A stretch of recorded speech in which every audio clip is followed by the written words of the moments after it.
We good? Well, it's 7 o'clock, and so for the sake of time, we'll get rolling. And as people trickle in, they'll be able to catch up as we go. Good evening, everyone, and welcome to tonight's webinar. I'm Rob Wonder, Vice President of SAS Soil, and we're thrilled to have everyone with us tonight on this beautiful harvest evening in Saskatchewan. So hope you're listening in on the combine or slaughter or wherever you may be. That time of the year, we get a little bit of time, more seat time, maybe a little time to think. So this will be great food for thought.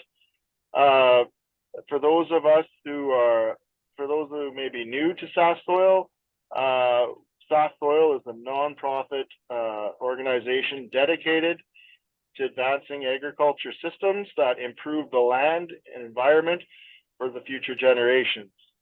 Um, Throughout the year, we host a lineup of events, including summer field days, soil health workshops, and our big annual soil health conference in February. If you'd like to stay in the loop or get involved, we sure love to hear from you. These webinars are something we're just kind of relatively new to, and we're always looking for ways to serve our members. So uh, you know, sign up to our newsletter, head over to our brand new revamped sassoil.ca, our website there, and you can become a member.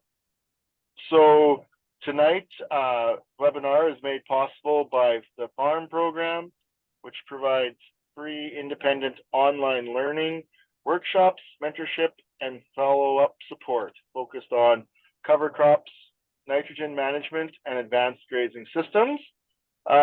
Tonight, Lana Shaw is going to be presenting on the nitrogen management kind of side of intercropping, and she'll dive into a bit more on a whole about intercropping.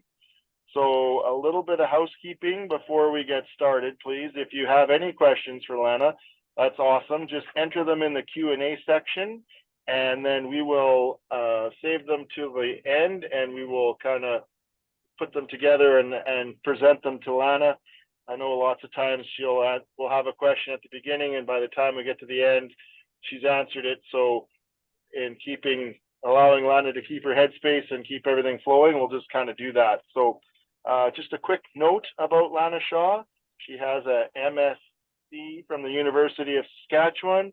She has worked for about 20 years in the agronomy extension and research role, first with the provincial government of Saskatchewan, and since 2010, the Southeast Research Farm. As research manager, Lana has conducted various research trials on many different crops and has found a niche in mixed grain intercropping research since 2012. So in today's world, that's a long time. She is contacted extensively by producers who want advice in implementing intercropping across the prairies. So with that, we'll welcome Lana, and if you want to just take it over, I will go on mute and looking forward to it. All right. Thank you for having me. It's one of the subjects that I like to be able to talk about. And I haven't done a talk specifically on nitrogen dynamics and intercropping before, so I've got a few new perspectives and slides and ways of thinking about intercropping that some of you won't, I think most of you won't have seen this kind of specific conversation. So backing up a little, the Southeast Research Farm is a farmer-directed nonprofit that's been around since 2001, and I've been the boss of the research farm for over 15 years. It's grown a lot, and yes, we this is one of the things that we're known for, and is a specialization, even though we do many other things. I'll tell you a little more about me. So I'm originally from Darcy, Saskatchewan, near Rosetown, out in not on the nice clay land. We were up on the glacial till. This is my grandfather who passed quite a few years ago, and in one of the crops that he was most proud of. So when I'm talking to farmers, I try to to think of how would I try to explain this to my grandfather or to some of the other farmers in my family. This is my son a couple of years ago when he was playing football. And as I was sitting in the crowd watching him play football, I'm not much of a football fan, but I ended up coming up with an analogy as I was watching them do all of these different plays. And sometimes they pull out these trick plays or some rather unusual things just to really mix things up. But one of the things I saw them doing sometimes was using the same plays too many times. And if when you do that, the opposite team has adapted and figures it out. So that's a good place where trick plays come in. And that was my kind of comparison that I came up with while I was sometimes freezing my butt off watching football, that we need some new plays in agriculture and it doesn't mean that you use them all the time everywhere, but it's a new approach. So expanding the playbook is what it's about and fitting that in among all the suite of other various practices, regen things, conventional things, whatever people want to do. It's something that people can do in a very small way to get started, get their feet wet, do trials of their own and figure it out.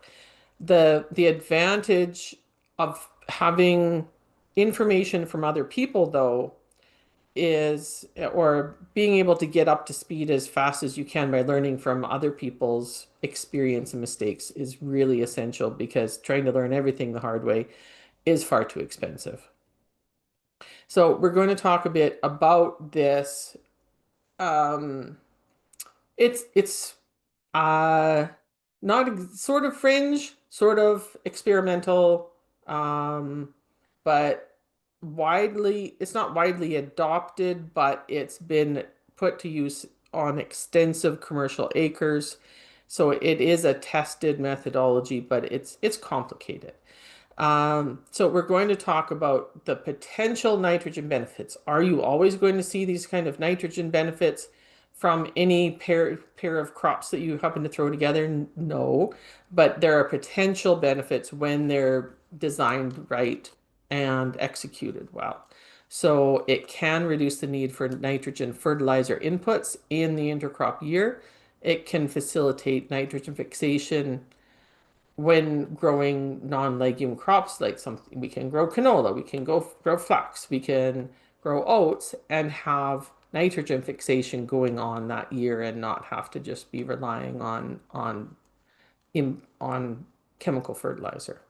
And it can allow transfer of atmospheric or fixed nitrogen from the legumes to the non-legume grains while those crops like oats or canola are growing, and it's not the amount that they can transfer varies, but we have data. We have some published studies that have come out between 2020 and 2024 that's showing some amount of transfer to these non-legumes, including brassicas, in um, in these intercrop settings. So this is sort of a 4R management of intercrops. Now, the 4R nutrient people usually don't want to talk about intercropping because it's not a good way to sell fertilizer. But we can still talk about the right rates and the right um, approaches for nitrogen management in an intercrop. So anybody that's coming up with easy answers and easy recipes and easy push button things is usually wrong. These are complex, and I like to say that we're always going to have problems in agriculture. There's never an easy system. I think we end up with better problems doing these regen approaches instead of some intractable, really hairy problems like just dealing with herbicide resistant kochia and not really tackling it in new and creative ways. So, yeah, still going to have issues, but hopefully better issues. So, when I was preparing for this presentation, I ended up doing a bit of phone a friend. And so we've got Bill May and some slides from Bill May and some slides from Scott Chalmers. Because when we're talking about agronomy of intercrops on the prairies, Those are the two people in addition to me that people that should be on the radar. So I've got stuff pulled from generously donated from both of them for this talk. So the intercropping chickpea flax, anybody that's heard me talk anytime recently will know this is a long time favorite. And the results I've got here starts with the crowdfunding year that we did in 2018 and goes all the way up to 2022. We took a 1 year hiatus from that project in 2020 because COVID.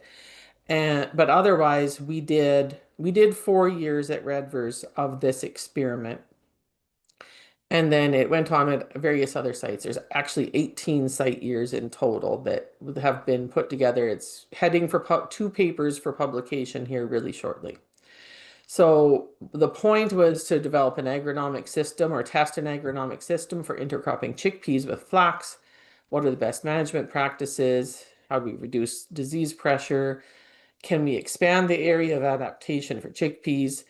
And can we grow flax in areas where they wouldn't usually grow flax? So we did crop placement, intermixed rows versus alternating rows, single alternating. There was 5 different flax densities. So all the way from 0, which is a chickpea monocrop, to 600 seeds per square meter, which is up around a usual flax seeding rate. 38 pounds an acre is what it works out to usually for the highest rate. And then we did one chickpea seeding rate for everything because we can't vary everything all the time. Then we also did 0 nitrogen and 60 kilograms per hectare of nitrogen added into these intercrops. And then we had flax monocrop plus a flax monocrop that had fertilizer added. So it was 22 different treatments for this trial. It was huge and a lot of work, a lot of data collection on this. I'll concentrate on the yields because we can't talk about everything. Um, so I told you we had a with and without nitrogen treatment. So the green line is the with nitrogen for just this is just the flax grain yield. And so we are getting a little bit of a flax bump from having the fertilizer there versus not having fertilizer. The bars over here, this would be 0 nitrogen added and to the monoflax and then with fertilizer monoculture flax. So we're not quite to, but we're almost to an unfertilized level of flax monocrop. There's a decent amount of flax grain production there.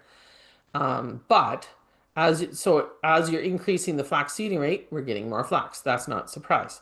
But at what cost to the chickpeas? So this is over all the site years. As we increase the flax rate, the flax yield goes up. That makes sense. But then the chickpea yield is dropping at the same time. And it changes a little bit in the alternating rows. It acts a little different than in the mixed rows, but really you're getting a similar trend out of both. So that's the economics wise. Bill has a bit of slides on that, but there's it's generally the system works whether people do mixed or alternating rows doesn't really matter. We're not seeing any benefit to putting nitrogen onto this system. So basically, we can produce a chickpea and a flax very economically with minimal to no added nitrogen. Now, the flax is going to need some, but it's pretty good at scavenging, and we're not going for very high yields of the flax in when we're doing something like this medium seeding rate in this neighborhood. Doesn't require a lot of available nitrogen. Okay, another one that we're going to talk about is camelina and lentil. So Bill May has been working on this since 2022. I did one study in 2022 that we'll talk about after this. So he's got 4 site years so far. I think. Yeah, 4 site years so far. So I just got data on three of them because one of them is still out in the field. So he's varying the lentil seeding rate and the nitrogen rate. So two nitrogen rates, three lentil seeding rates. There's a camelina monocrop that's getting the full nitrogen rate of 75 kg per hectare, which is close to 75 pounds an acre. It's pretty close. And then the lentil monocrop doesn't get the nitrogen fertilizer. And so this was 2022. This year, the solid lines, the solid line camelina here didn't have nitrogen added. That's in the red. This is the boost that it got in 2022 from having the fertilizer on. And then, but what happens when you put fertilizer on lentils? We're getting less lentils. This is what happens when you put fertilizer on the lentils, nitrogen fertilizer on the lentils in the intercrop. It's dropped. So economics wise, it ends up where the fertilizer really was not ending up net gaining you more crop value, and you've got the cost of the nitrogen fertilizer to subtract off of this too. So not looking like really a worthwhile thing to do to put nitrogen fertilizer on this intercrop. Camelina brassica, if anybody is wondering, it's a distant cousin of canola that's I think we'll be hearing about more from a biofuel standpoint soon. Um, so in 2023 again, we're getting a yield bump from this is the camelina with the fertilizer and without, but yield drop happening. Not as much of a yield drop in the lentils that year. So 23, this is probably one of the better years where here there's actually a benefit to putting some nitrogen, whether it's enough to pay for the fertilizer. I'm not sure. I haven't worked that out. And then 24, we've got lentils doing very well, but again, the lentils with the fertilizer is about 400 kilograms per hectare less than than when it's grown without the nitrogen. And there's about a 200 kilograms per hectare gain on the camelina. So we end up with 200 kg per hectare shorter when putting the nitrogen fertilizer on. And that's pretty steady across all of these lentil rates. Now, if you drop the lentil rates really, really low, you would get to a point where there's not enough nitrogen fixation going on there to really make any difference, and you might as well just have a monocrop camelina. But within these rates of kind of decent lentil crop, there's not a lot of point of putting nitrogen on it, which I think is actually a good thing because we can grow some camelina and lentils without nitrogen fertilizer, and from a soil health standpoint, from a carbon equivalency standpoint, that's actually a really exciting thing. So camelina and lentil, in our region at least, seems to have a lot of potential as a way of growing an oil seed with a and still maintaining a food production. That's really interesting for biofuels right now because they don't want to displace food production, but they still want to produce biofuels at the same time. So watch this space more.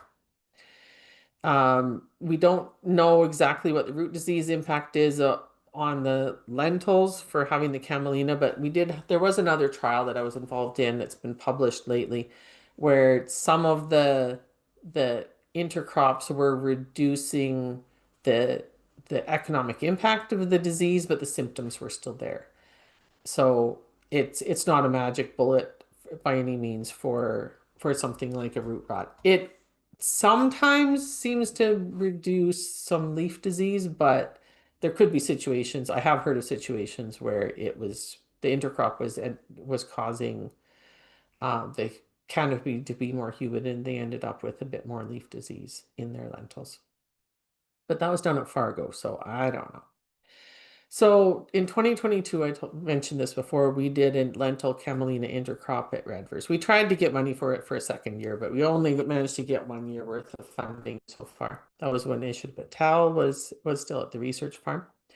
And Gursahib Singh was leading the trial at the time. They did a site at Outlook on irrigation, and they figured out that camelina lodges really badly under irrigation. It yielded well, but nobody liked scraping that off the ground. And then the lentils just got completely overwhelmed by this tremendous camelina crop. So the land equivalency ratio just really didn't work out. Also, their lentil monocrop failed there too because growing lentils on irrigation doesn't make a lot of sense. So not an irrigation intercrop. But at Redvers, we had heavy rainfall. We had 20 inches of rain that year. We had some pretty diseased lentils. So it was sort of like irrigation, only it was arriving with at no cost to us and a little excessive. We had diseased lentils. We also had white mold, some fungal diseases in the camelina. Our land equivalency ratio for that intercrop was 1.3. Lentils weren't very productive on their own, but there was a crop there for both. And I'll show you what that looked like.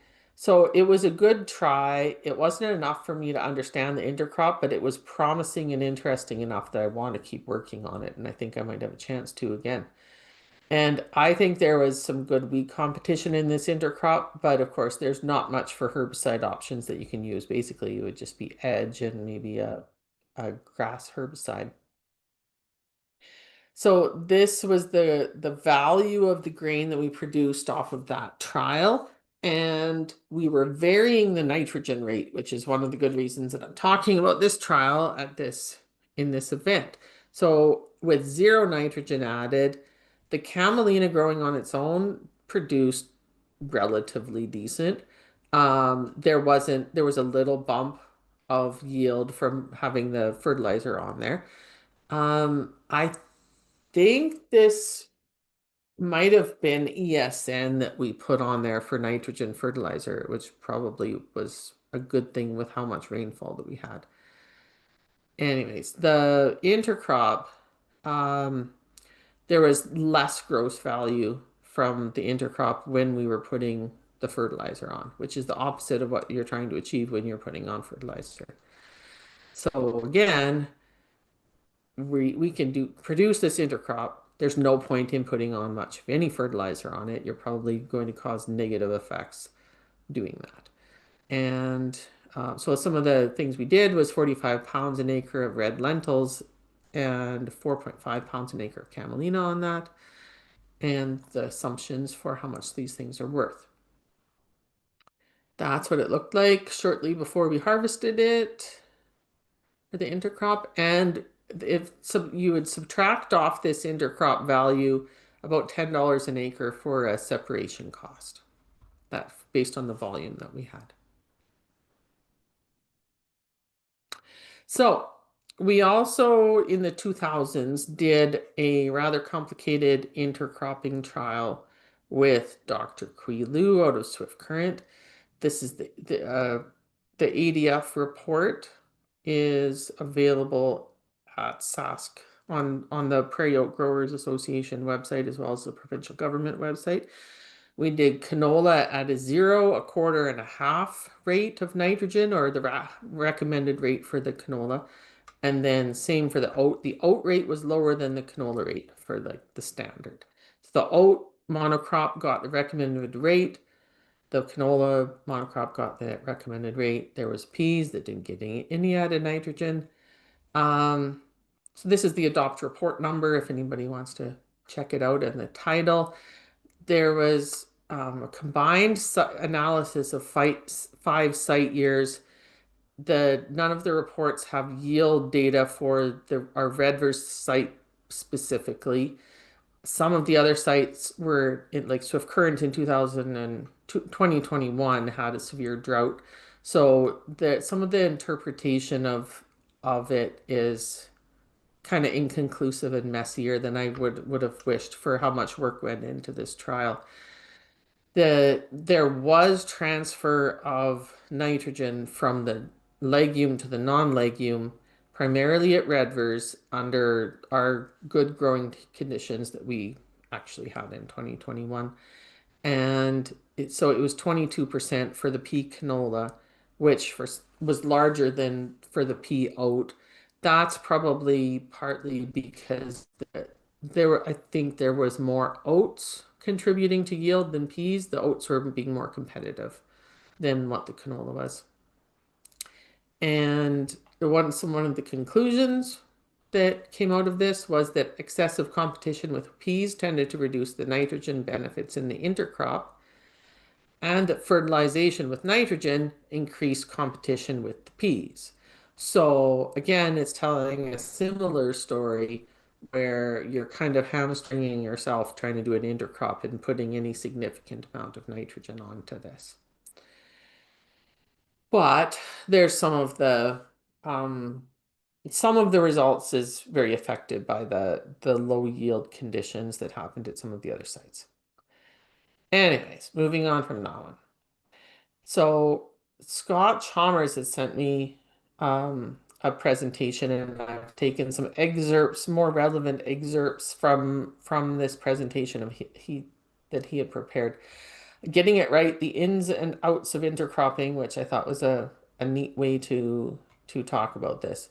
So some of the things that he's highlighting here um, as reasons that people are doing intercrop, or what they can expect the crop to be doing in an intercrop situation is where it's taking advantage of the fact that there's some leaky nitrogen in the pea crop where it's releasing some of it into the soil.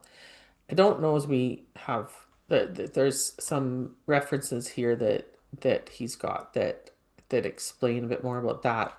But then there's some amount of data on the nitrogen transfer and nutrient efficiency in the intercrops and what's happening there. There's some benefits also with light and water efficiency. So that can explain between the nutrient efficiencies and the light and water differences in rooting, some of things like that. That's where we're getting some of this over yielding effect because you can't create grain out of nothing. We have to have water, sunlight, and nutrients and in some good amounts to be able to grow more yield, which is one of the goals of this. There are maturity differences in the pea canola with extra growing days, which allows for more calories to be captured by the crop because there is a longer growing season. However, that can sometimes cause problems at harvest. So he's got a neat picture of the tangle of crops. So I think this is canola with pea roots. Yep, nitrogen hungry canola all jumbled up in here with the pea roots. Generally, we're seeing that the mixed rows in the intercrops is working well. And this, I think, is one of the reasons that you have this forced mixture of these roots so that the root associations are really tight. So nitrogen sharing, there was Melanie Reed did a project. She was a master's student. Jeff Sheeno was her supervisor. We did a project at Redvers and Central Butte in 2020 and 2021, and then she graduated in 2022. So this is some information from her 2022 thesis. There was 12 to 44% nitrogen from peas going over. I think that was transfer going to the non-legume. So in this case, this was the white mustard, actually, is what was in that trial. So we did, um, yeah, peas with a white or yellow mustard, and 44% in the mixed rows, which is huge. Um, that was in Redvers in 2020. And then in 2019, 17, that's still pretty good. Um, the Quilu trial, that earlier trial that I talked about, a lot of the sites were only getting like 5% nitrogen transfer. So it does vary. I think you've got to be having a nice happy pea crop before it's going to be able to share nitrogen. That's, my folksy way of explaining this, though a not very scientific sounding way of saying it. But if the pea crop doesn't have enough for itself, I think you're less likely to be seeing it in the other crop. Or if it's very getting shaded out, struggling for moisture, droughty, you're not likely to see a lot of nitrogen transfer. And then this is the percent nitrogen dries from the atmosphere. I think this would be in the pea grain itself. We sometimes we're seeing it forcing the peas to be more efficient in sourcing its nitrogen from the atmosphere, which is a good thing. And so another thing that Scott was highlighting in this presentation was the rooting depth of field peas versus canola, which is a lot deeper. So they're not competing super bad head to head for moisture because the canolas can go quite a lot deeper. At least as long as you have good soil conditions where there's not a big hard pan. So things that he recommends and I agree with to consider before intercropping. So there is some time and labor and a big learning curve to take into consideration. There's crop compatibility issues around maturities, pesticide, harvestability, and then also how does this fit into your crop rotation? There's marketing constraints and buyer concerns. So make sure whatever you're doing, you have a good solid plan and maybe talk to your grain buyers first. Their available moisture and soil residual levels. Scott's been saying or finding that with the pea canola that they tend to get better results on the intercrop compared to the monocrops on the more moist years. On the drier years, you're not likely to see much benefit. But on the wetter years, you can get this over yielding happening more. And maybe that's partly because the peas are having not as good a time in some of those wetter conditions, but there's a lot of things that could go into that. Harvesting, cleaning, and residue management, equipment that you would have available, you're better off to figure that out well ahead of time before you start into figuring out what you're going to intercrop. Have your separation plan or equipment all lined up before you even plant. Seeding equipment capabilities. We're usually talking about double shoot and putting the pulse down the fertilizer shanks. If you've also got a mid-row bander where you could do some mid-row banding of a bit of phosphate or something, then that gives you a bit more flexibility because you can't be putting seed and fertilizer down in the same band at a rate that's going to cause some damage to the seed. We don't want to do that. There's also crop insurance issues. There are some types of crop insurance but they're not necessarily wonderful or ideal. And then in some places, there's sometimes some BMP funding or some sustainability regen type funding, and we're involved in administrating some types of things like that with oats and canola for intercropping.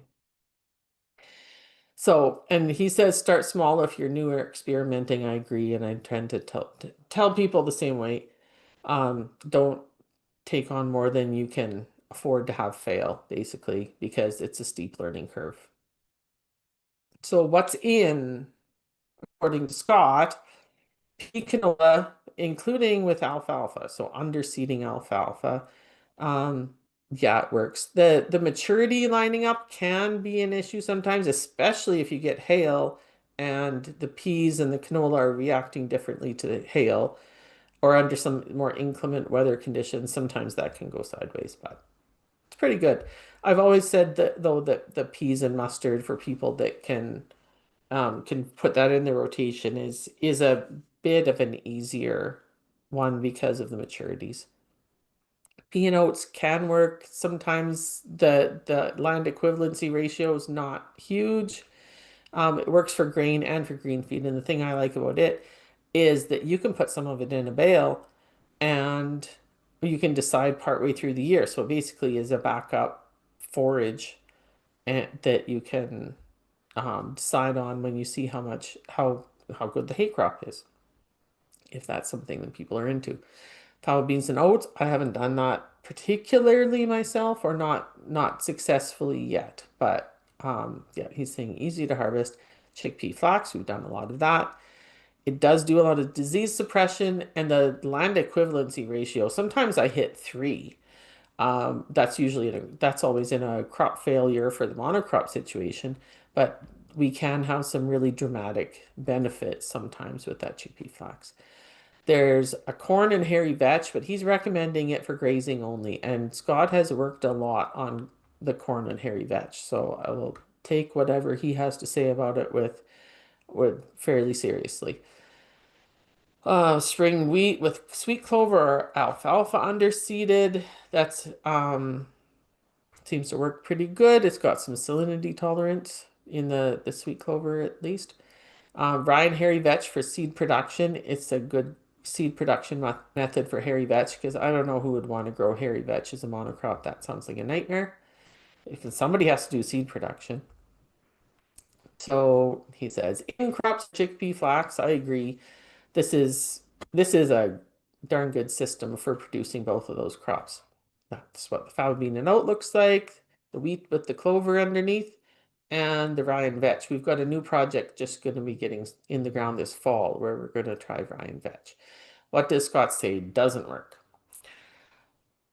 The fava bean and buckwheat did not work. Low LER, according to what he's been able to do. I'm thinking maybe that's what this is.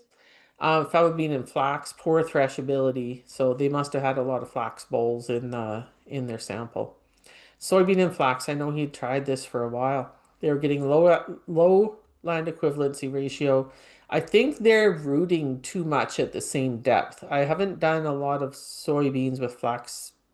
I've done a little bit of soybeans with flax, but more dry beans with flax, and it seemed like they're competing head to head for the same stuff far too much. And then there's also concerns with allergens because the soy is an allergen and the flax people don't like that. I think that's what he means by water issues, is that they're competing too much. Winter wheat and soybean relay. I know people are rather keen on this, but he tried it for a while. And we just don't, unless you had a year with a lot of late July and early August moisture, we just don't really have the combination of length of season and the timely moisture to make this work. Plus, then you're driving through the field twice for seeding and twice for harvest, which is a lot of fuel to use for really two kind of poor crops. And then hemp and peas that didn't seem to work good. There was too much green hemp chaff. The economics didn't work.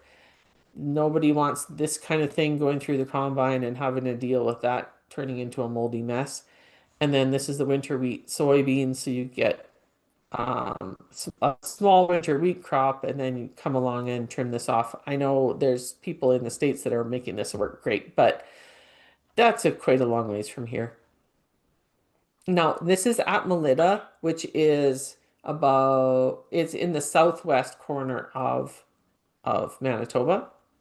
So as you get out into the Red River Valley and head south, maybe some of this makes more sense. But up in the Westman area on the black soil zone wasn't working for him.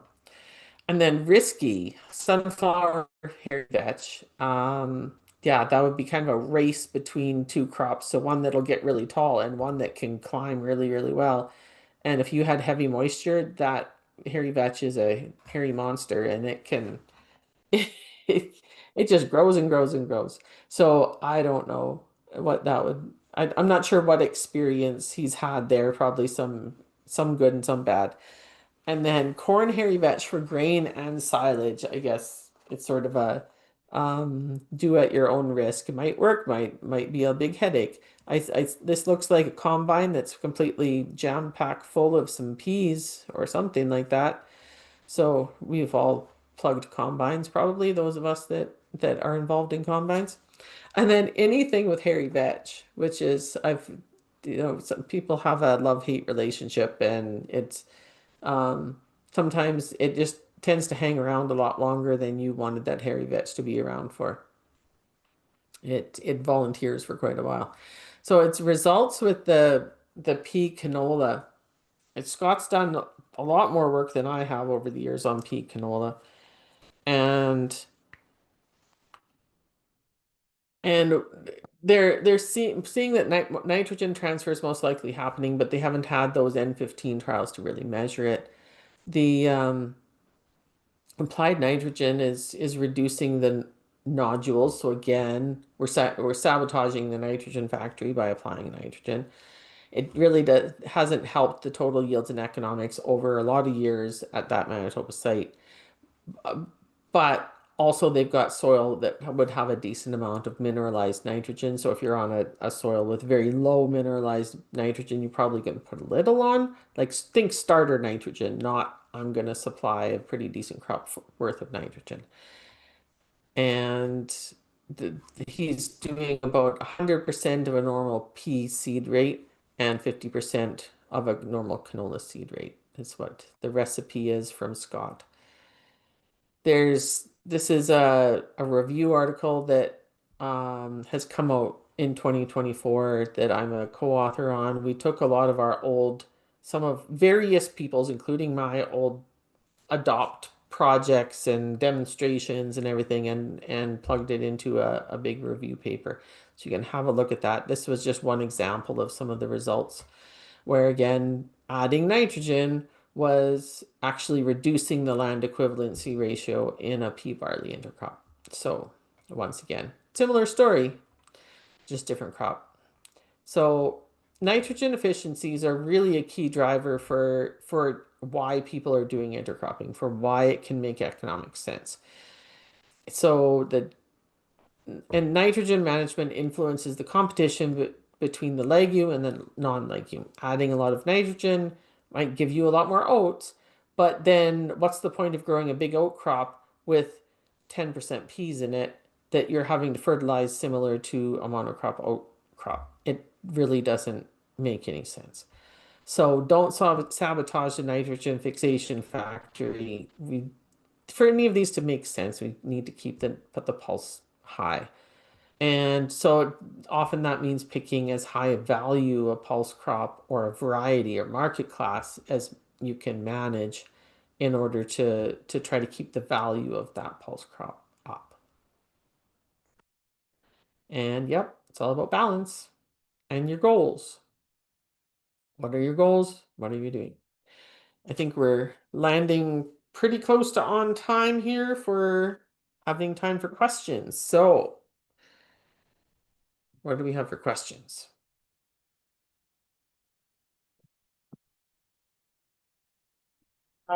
Well, as we run through the questions here, Lena, I've just a quick one for you. What have you guys worked on, like starter fertility at all? Like a little, like are you using some phosphorus or touch on the phos program? Touch on the FOSS program. Um, I have with the chickpea flax, most of those years I wasn't adding FOSS, but we have a FOSS program on our land all the time. So it's not short on FOSS. Um, and the reason we weren't was largely just seed, like fertilizer placement issues, and it didn't seem to make a lot of sense to just broadcast the FOSS on top. I don't like doing that. We couldn't really put it down with the seed very well, or it was going to plug in our drill. It was more logistical issues. Um, Generally, with our other intercrops, we are putting FOSS down. And one of the bullet points that I think I didn't leave in from Scott's presentation was that they are seeing better nitrogen fixation in their intercrops when they are fertilizing with phosphate. So because phosphate is important for that nitrogen fixation process. So I'm of a mind that there should be some source of phosphate. Now, how and what you put on there is an individual choice, but I think you're limiting that intercrop a lot by shortening it on that for the moderate low and lower rates that we're typically using in these grain crops, like 20 pounds an acre of actual FOSS is a pretty nice thing for these crops. Okay, excellent. If I can think my large finger to work here. So Ian McCree is asking, what can you tell us about foliar applications of N on canola, peas, and pea flax and chickpea intercrop? Is there a benefit? And if so, when would be the optimum time? Done any work with that? No, the short answer is I haven't worked on that and I don't know. We haven't, I have been of with flax and chickpea, I don't know if there would be much benefit to it, but I have thought before that for canola, like a canola and pea, to be able to do a variable rate application of nitrogen when it's small but emerged, I think there's probably some would be conceptually some benefits to that because there could be some areas of the field where it's really not needed, but others where if that canola is really quite short on nitrogen, I have seen it being overwhelmed by the pea crop. So, and then if you have something, a pea like a maple pea, where you're counting on that canola to hold it up, and the canola is being completely overwhelmed because it's short on nitrogen, then it's really not being a good functional intercrop. Like, I forget what year that was that I did that. 2019, maybe. I forget what year.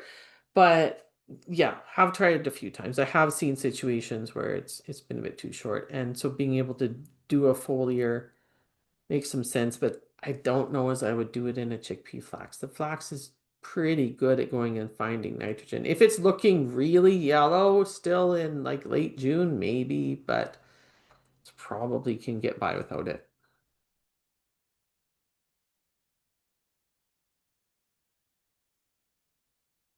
Excellent.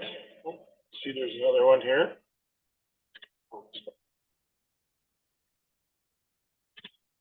Uh, Someone typed in that with my chickpea flax crop both times, the flax has dominated it. It's 120 chickpea and 10 flax. Is there anything that this individual could do so the crop is more chickpea dominated? Okay, say the numbers again. 120 chickpeas and 10 flax. I'm assuming that's pounds That per would be acre. pound an acre, I imagine. The seeding rates sound good.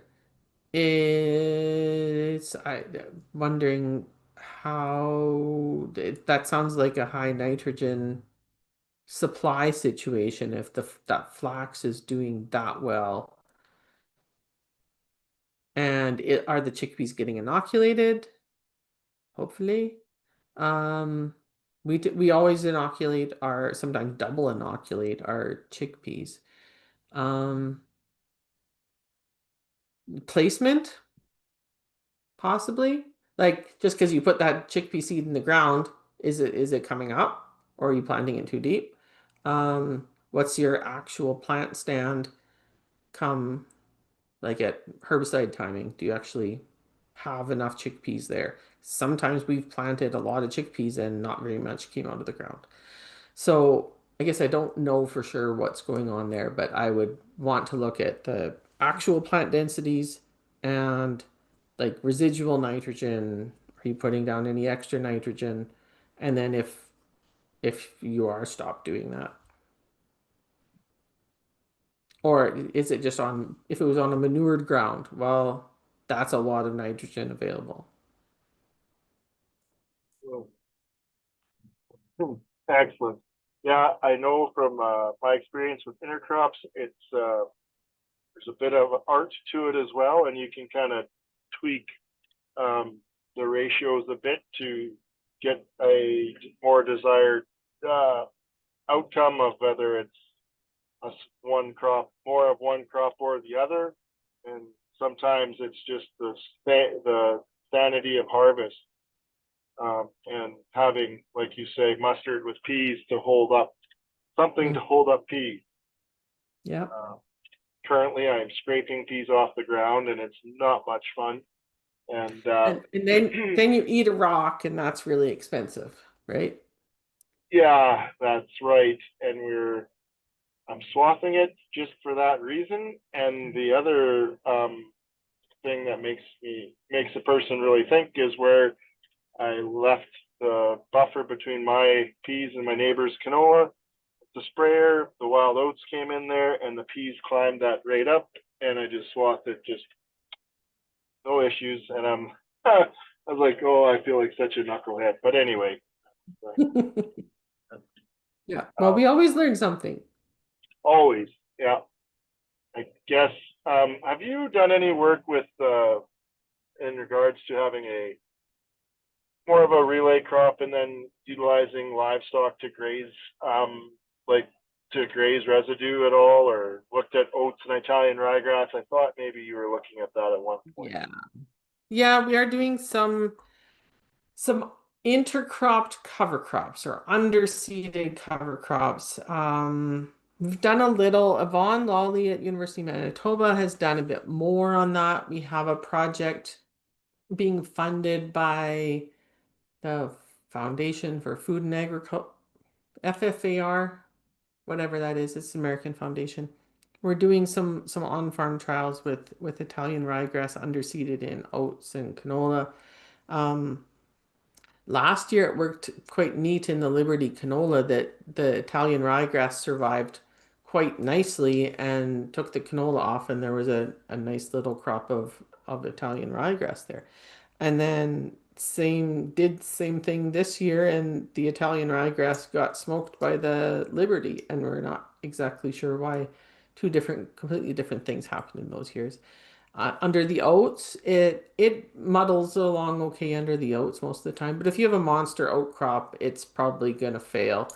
It's not overly expensive though to seed that stuff at the rates that you would typically use. They don't need to be very high rates of something like an Italian ryegrass. We've done a little bit with rye seeded with oats too. There was a project led by Mike Hall. We had a location, but the rate on the rye was too high.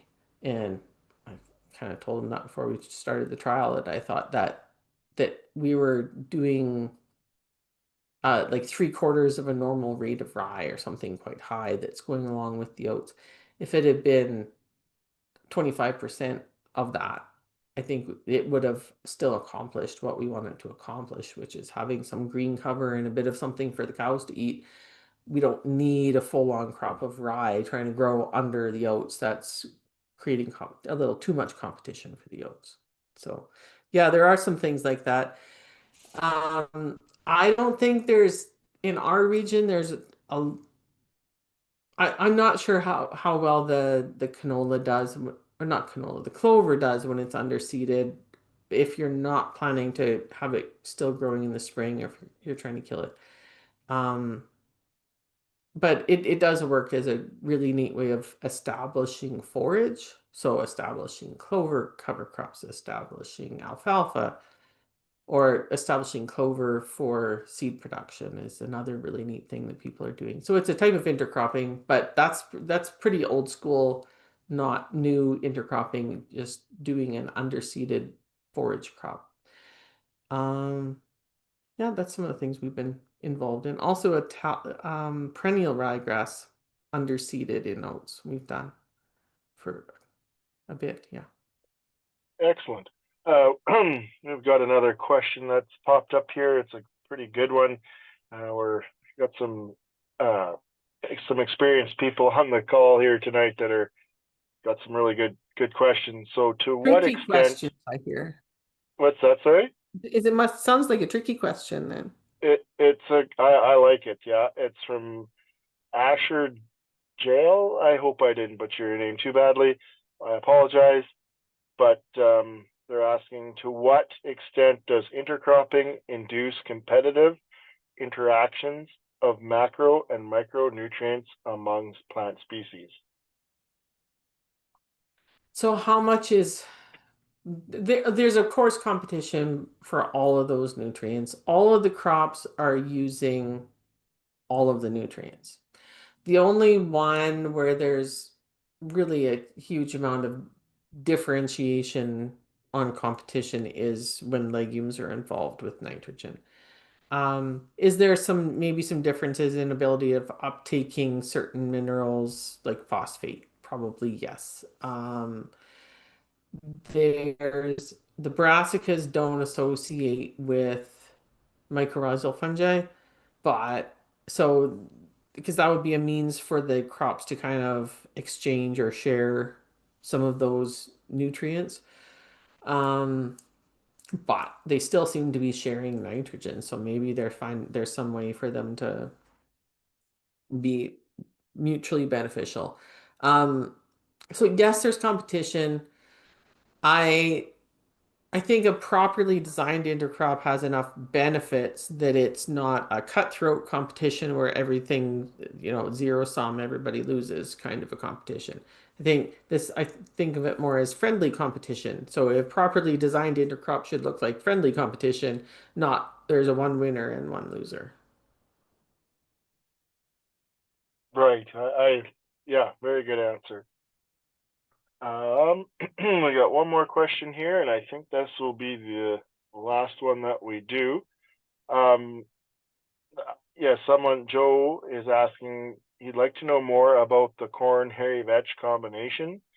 Anything you could tell me would help. How and when is the hairy vetch seeded? So do you have much I'm experience with just that, gonna Lana? have you write down that phone number and call Scott Chalmers on that because I have not really done any of that. That hardly any of that stuff specifically in Scott has. So that this is a phone a friend question.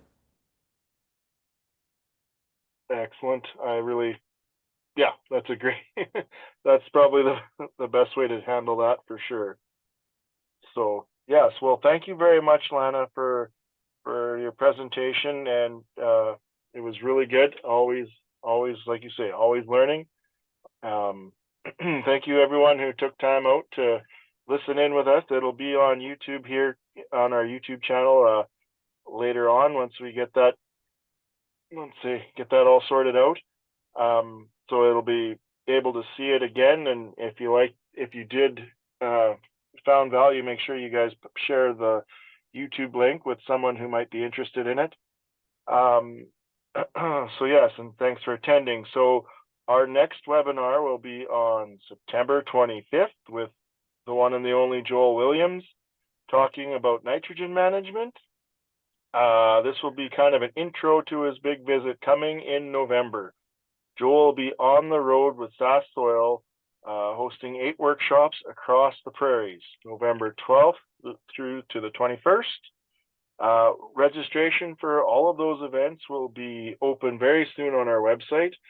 And yeah, if you have any other thoughts or questions come up later on for Lana, if you can't find her on the interweb, send us, reach out to us on our website, and we'll be happy to, help you connect. So with all of that, thanks everyone again, and we will see you next time.